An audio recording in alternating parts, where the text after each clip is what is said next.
Salut chers amis en Jésus-Christ, bienvenue à notre méditation pour jeudi de la première semaine du temps de l'Avent.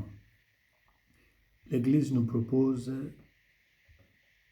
la prophétie d'Isaïe, chapitre 26, verset 1 à 6, comme la première lecture.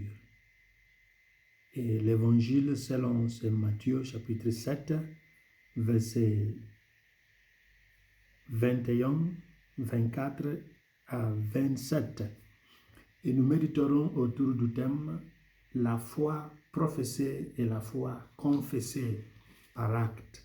Ça peut sembler être la même chose, mais nous avons un concept que nous voulons présenter pour faire une distinction à propos de ce que Jésus nous dit dans l'Évangile. Il dit, en ce temps-là, Jésus disait à ses disciples, « Ce n'est pas en me disant, Seigneur, Seigneur, qu'on entrera dans le royaume des cieux, mais c'est en faisant la volonté de mon Père qui est aux cieux. Ainsi, celui qui entend les paroles que je dis là et les met en pratique, est comparable à un homme prévoyant qui a construit sa maison sur le roc. La pluie est tombée, les torrents ont dévalé, les vents ont soufflé et se sont abattus sur cette maison. La maison ne s'est pas écroulée, car elle était fondée sur le roc. Et celui qui entend de moi ces paroles sans les mettre en pratique est comparable à un homme insensé qui a construit sa maison sur le sable. La pluie est tombée, les torrents ont dévalé, les vents ont soufflé, ils sont venus battre cette maison. La maison s'est écroulée et son écroulement a été complet.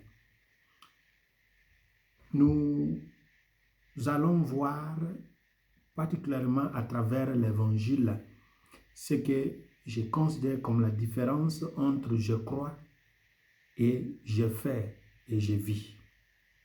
Et dans le je crois, nous allons voir la profession de foi qui est une action de professer, excusez-moi pour reprendre, d'avoir repris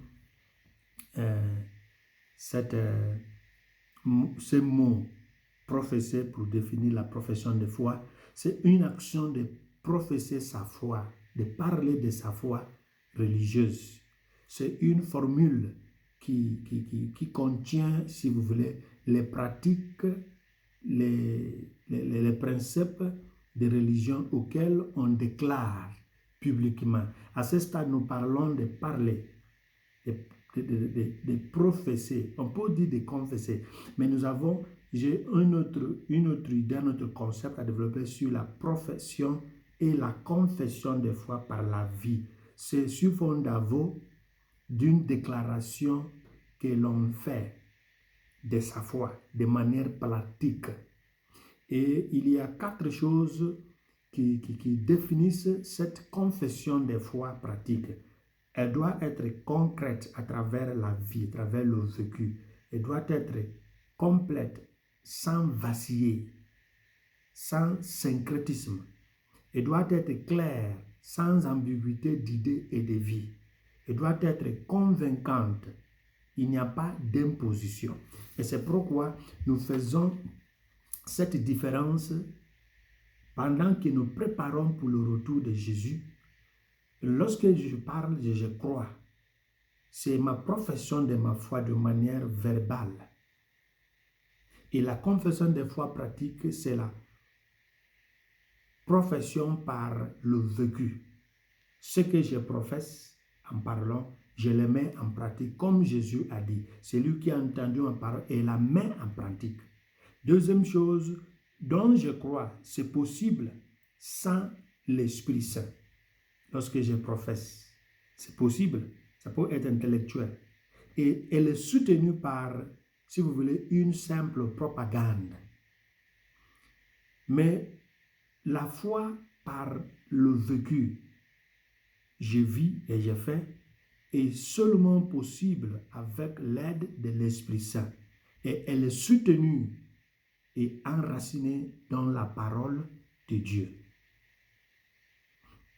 Je crois que je professe, c'est une théorie de ma foi. Je fais de ma foi, je vis de ma foi, est une pratique de la foi. Je crois de ma foi. Je crois que je professe verbalement peut susciter une critique idéologique. Mais je fais ma foi, je vis ma foi, suscite une persécution. Et c'est pourquoi maintenant nous parlons de génocide. Dans certaines nations de notre continent africain, les gens persécutés, voire exterminés à cause de leur foi. Ce n'est pas une simple critique. Parce que leur foi ne s'agit pas d'une simple profession. C'est un vécu, c'est un mode de vie qui agace les autres et qui veut les exterminer. Parce que ceux qui croient, on les voit dans leur façon de faire. Je crois de ma foi touche peut-être simplement l'intellect et le corps. Qu'est-ce que je voulais dire par le corps? Peut-être ma façon de m'habiller, parce que les gens de ma religion s'habillent de telle et telle façon.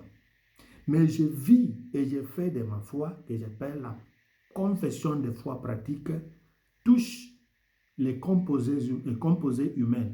Elle doit toucher mon corps, elle doit toucher mon âme, mon intellect, et doit aussi toucher mon esprit.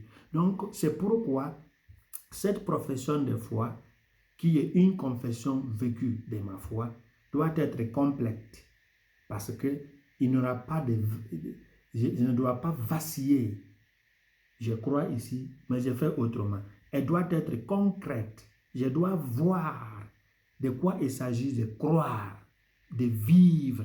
Elle doit être par ma vie, elle doit être concrète. En quoi consiste cette foi de manière concrète, de manière palpable? Elle doit être claire. Lorsqu'on me voit agir, lorsqu'on me voit parler, on peut distinguer sans ambiguïté qui je suis et qui je ne suis pas. Et c'est pourquoi elle doit être une foi convaincante. Ce n'est pas une imposition. Ce n'est pas une imposition parce que si je ne fais pas, on va me tuer comme on voit dans certaines religions. C'est parce que je crois que ma vie dépend de cette chose. C'est la valeur que j'ai sur cette religion qui me fait me laisser transformer par cette parole qui fera que ma foi deviendra concrète, deviendra complète, deviendra claire et convaincante. C'est la différence que je fais entre la foi que je crois et la foi que je vis ou la foi que je fais. Et c'est ce qui va nous aider à comprendre la maison qui est construite sur le roc. La fondation est bien bâtie. Alors demandons au Christ que nous attendons de nous accorder cette grâce de vivre concrètement et d'une manière convaincue de cette foi pour qu'il puisse nous accueillir au dernier jour comme les disciples prévoyants et non pas comme les disciples insensés. Il est facile d'être disciple, mais il n'est pas facile de vivre le disciple-là. Que le Seigneur nous bénisse, le Père, le Fils et le Saint-Esprit. Amen.